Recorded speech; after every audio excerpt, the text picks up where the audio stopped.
นักดำน้ำหลายคนนะครับคงมีที่ใฝ่ฝันไว้ว่าครั้งหนึ่งในชีวิตนะครับก็ต้องไปไดไซน์นี้ให้ได้นั่นคือเกาะสีประดันประเทศมาเลเซีย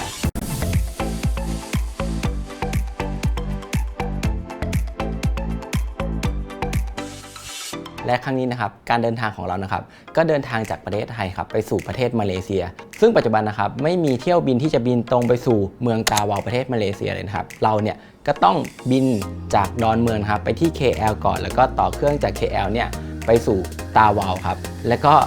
ยังต้องเดินทางโดยรถยนต์อีกครับไปสู่เซนโตมาแล้วก่อนที่จะขึ้นเรือเนี่ยครับไปพักที่พักของเรานะครับซึ่งในครั้งนี้นะครับเราพักที่Sea Adventure Rig หรือว่าแท่นน้ำมันเก่ากลางทะเลนั่นเองนะครับและเขาเนี่ยก็ปรับปรุงครับมาเป็นไดฟ์ช็อปหรือว่าเป็นที่พักกลางทะเลครับซึ่งวิวค่อนข้างดีมากๆครับเวลาซันเซ็ตตกเนี่ยก็ค่อนข้างสวยงามมากๆครับแล้วก็การดำน้ำของที่ริกอันนี้นะครับก็คือเป็น Unlimited นะครับก็คือสามารถดำน้ำได้ไม่จำกัดแต่อย่างไรก็ตามนะครับก็ต้องทำตามกฎนักดำน้ำด้วยนะครับในครั้งนี้เนี่ยเป็นทริปที่จะพาไปดูในเรื่องของเกาะสีประดันประเทศมาเลเซียกันนะครับซึ่งเป็นไดไซน์ที่นักดำน้ำหลายคนทั่วโลกครับใฝ่ฝันกันไว้ว่าเฮ้ยครั้งหนึ่งในชีวิตครับต้องมาดำน้ำที่นี่สักครั้งให้ได้นะครับซึ่งเกาะสีประดันเนี่ยมันจำกัดนักท่องเที่ยวแล้วก็ให้ดำน้ำได้2ไดฟ์ต่อวันเท่านั้นนะครับแต่อย่างไรก็ตามครับการเดินทางของเราในครั้งนี้นะครับก็เลือกที่จะดำน้ำในสีประดันทั้ง2วันเลยครับก็คือวันหนึ่งดำ2ไดฟ์แล้วก็อีกวันหนึ่งก็ดำ2ไดฟ์แต่ว่าไดฟ์ไซส์เนี่ยอาจจะซ้ำกันบ้างครับเพราะว่าต้องการดูของที่เราอยากจะดูนั่นเองเกาะสีประดันเนี่ยจริงๆแล้วเนี่ยการเดินทางของมันนะครับมันต้องมาพักที่บริเวณรีสอร์ทโดยรอบหรือว่าไดฟ์ช็อปโดยรอบเกาะสีประดันครับไม่สามารถที่จะเข้าไปพักในเกาะสีประดันได้เพราะว่าตรงนี้เป็นเขตอุทยานแล้วก็เป็นเขตค่อนข้างห่วงห้ามครับสำหรับนักท่องเที่ยวหรือว่าใครก็ตามนะครับที่จะเข้ามาเกาะสีประดันเนี่ยต้องมีการลงทะเบียนก่อนการจองล่วงหน้าก่อนครับแล้วก็จ่ายเงินค่าธรรมเนียมซึ่งเป็นจำนวนเงินที่ค่อนข้างจะสูงเลยทีเดียวครับในปัจจุบันในครั้งนี้เนาะการเดินทางของเรานะครับก็คือต้องตื่นเช้าครับเช้ามากๆครับตื่นเช้าออกจากริกเนี่ยประมาณ6 โมงเช้าครับแล้วก็นั่งเรือต่อครับไปยังเกาะสีประดันนั่นเองแล้วก็ทำการลงทะเบียนรีจิสเตอร์ต่างๆครับพอรีจิสเตอร์เสร็จแล้วเนี่ยพวกไดรี่หรือว่าเรือนะครับก็จะได้ธงมาครับธงหนึ่งก็คือเป็นธงที่อนุญาตให้ดำน้ำบริเวณเกาะสีประดันนั่นเองซึ่งไดไซน์ของเกาะสีประดันนะครับมันระยะทางมันไม่ไกลมากครับคือจากที่ลงทะเบียนเสร็จเนี่ยก็นั่งเรือออกมาไม่ถึงนาทีด้วยซ้ำก็ถึงจุดดำน้ำและจุดแรกนะครับที่เราลงครับเป็นไฮไลท์สำหรับการดูปั๊มเฮดหรือว่านกแก้วหัวนกนั่นเองครับไดไซน์นี้ครับต้องขอบอกเลยว่าเฮ้ยมันว้าวตั้งแต่ครั้งแรกที่กระโดดลงน้ำนะครับผมก็เจอฉลามเสือดาวครับหรือเรียวผาดนั่นเองก็คือมันว่ายสวนทางข้างล่างเราไปเลยครับเฮ้ยโหตื่นเต้นมากครับมันแบบสีประดันนี้เกาะแบบเป็นเกาะที่แบบค่อนข้างจะมีความหลากหลายมากลงไปก็เจอฉลามเสือดาวเลยแล้วพอว่ายไปหน่อยเนี่ยแน่นอนครับเจอเต่าครับผมขึ้นชื่อเลยครับว่าเกาะสีประดันเนี่ยเต่าเยอะมากๆครับไม่มีไดฟ์ไซส์ไหนหรือว่าไม่มีไดฟ์ไหนครับที่ไม่เจอเต่าเลยก็ว่าได้นะครับคือไปที่ไหนก็ต้องมีเต่าอย่างน้อยเนี่ยตัวหนึ่งมีอยู่แล้ว2ตัวนี้ก็ธรรมดาไปเลยจนแบบว่าเฮ้ย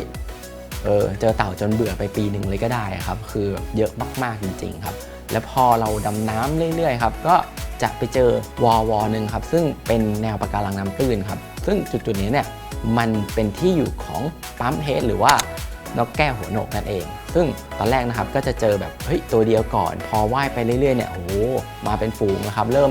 เยอะขึ้นเรื่อยๆซึ่งจุดนี้ครับเขาบอกว่ามันเป็นจุดที่นกแก้วหัวโหนกเนี่ยมันมาคลีนนิ่งตัวเองหรือว่ามาทำความสะอาดตัวเองนะครับก็คือมาลอยอยู่เฉยๆให้ปลาต่างๆปลาเล็กปลาน้อยเนี่ยตอดพวกปรสิตต่างๆในตัวของมันนะครับก็ทำเป็นการคลีนนิ่งเนาะแล้วก็จุดนี้เป็นจุดที่ขึ้นชื่อสำหรับนักดำน้ำนะครับที่จะมาดูปั๊มเฮดตรงนี้ครับก็คือแบบมันเยอะมากๆครับแล้วก็ทุกคนเนี่ยก็ถ่ายรูปกับปลาต่างๆครับก็พอเสร็จแล้วนะครับสำหรับไดนี้นะครับก็ต่อกันไปด้วยลงสู่ความลึกไปอีกนิดนึงครับก็คือเราจะลงไปดูบารากูด้าพอยต์นั่นเองจุดบารากูด้าพอยต์นะครับก็คือมันอยู่จุดเดียวกับที่จะดูปั๊มเฮดนั่นแหละแต่ว่าเราเนี่ยก็จะต้องลงลึกไปอีกสักนิดนึงครับแล้วก็จะเจอพวกฝูงบารากูด้านั่นเองครับซึ่งส่วนตัวนะครับก็คิดว่าเฮ้ยประเทศไทยมันก็มีเยอะแล้วเนาะแต่จริงๆแล้วที่นี่มันก็เยอะเหมือนกันซึ่ง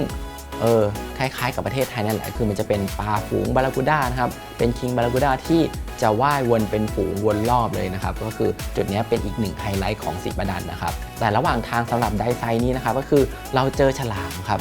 นอกจากฉลามแล้วเนี่ยโอ้โหยังเจอแบบ สิ่งมีชีวิตมากมายครับซึ่งบางทีมันก็ไม่เห็นได้จากประเทศไทยเนาะสิ่งแรกครับที่ผมประทับใจมากก็คือเห็นความหลากหลายของ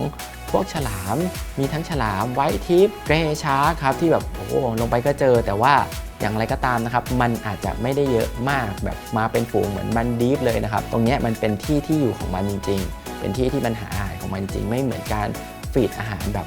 พวกไดไซส์มันดีนะครับคือมันจะเยอะเป็นฝูงค่อนข้างเยอะมากแต่ที่เนี้ยเจอได้เรื่อยๆและก็ได้ลีดนะครับบอกว่าเฮ้ยจริงๆตรงนี้มันสามารถเห็นพวกแฮมเมอร์เฮดหรือว่าฉลามหัวค้อนได้เลยนะครับแต่อย่างไรก็ตามนะครับสำหรับไดนี้เนี่ยเราก็ไปหาฉลามหัวค้อนด้วยซึ่งลงลึกไปเรื่อยๆครับก็ไปรออยู่สักพักหนึ่งแต่ว่าก็ไม่เจอครับต่อมานะครับอีกหนึ่งไฮไลท์นะครับสำหรับเกาะสีประดันนะครับนั่นคือฝูงปลาแจ็คฟิชนะครับหรือว่าสคูนฟิชแจ็คฟิชนั่นเองนะครับซึ่งใครหลายคนนะครับก็ต้องมาถ่ายรูปจุดนี้นะครับพอเราลงไปแล้วเนี่ยแน่นอนครับได้ไซเนี่ยยังไงก็มีเต่าครับคือลงไปจนเราแบบแทบไม่สนใจเต่าแล้วว่าเฮ้ยตรงนี้มีเต่านะก็ว่ายผ่านมันไปเลยครับว่ายผ่านเต่าไปแล้วก็ไปอีกสักนิดนึงครับก็เจอฝูงปลาแจ็คฟิชซึ่งกำลังฟอร์มตัวเป็นทอร์นาโดเป็นแบบเป็นปลาฝูงเนาะมันก็จะมีปลาตัวใหญ่ของมันนะครับที่คอยคอนโทรลกลุ่มแล้วก็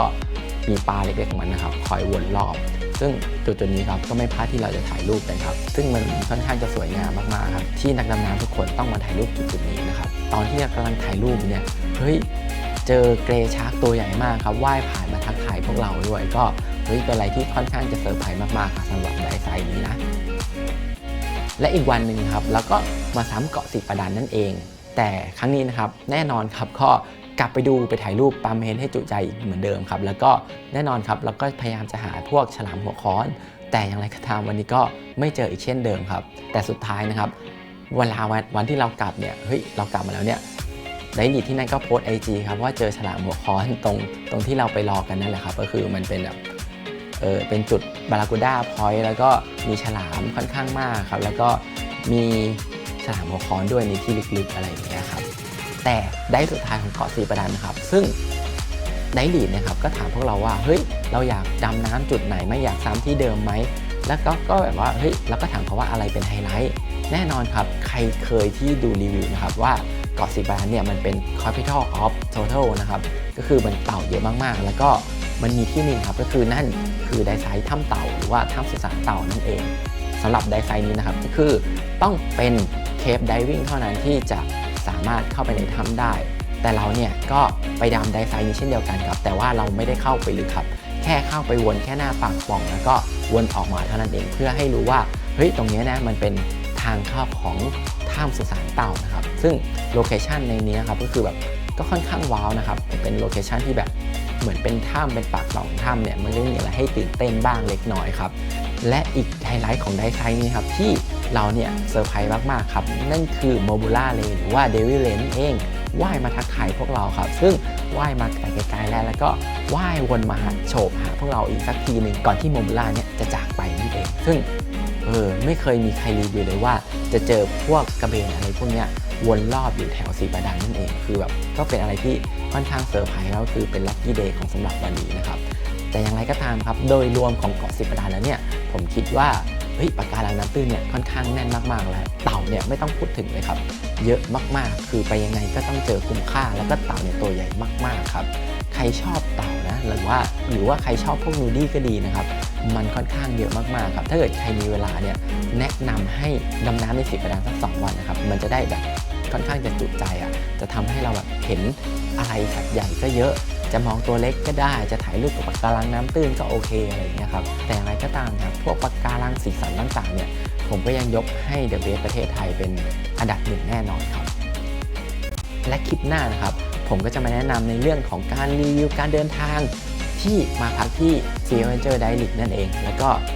ได้ใช้โดยรอบเนี่ยครับว่าสำหรับประเทศมาเลเซียในโซนสีประดันแล้วเนี่ยมีอะไรน่าสนใจกันอีกฝากกดไลค์กดแชร์กด Subscribe ให้กูโลโก้ได้ใส่ด้วยนะครับ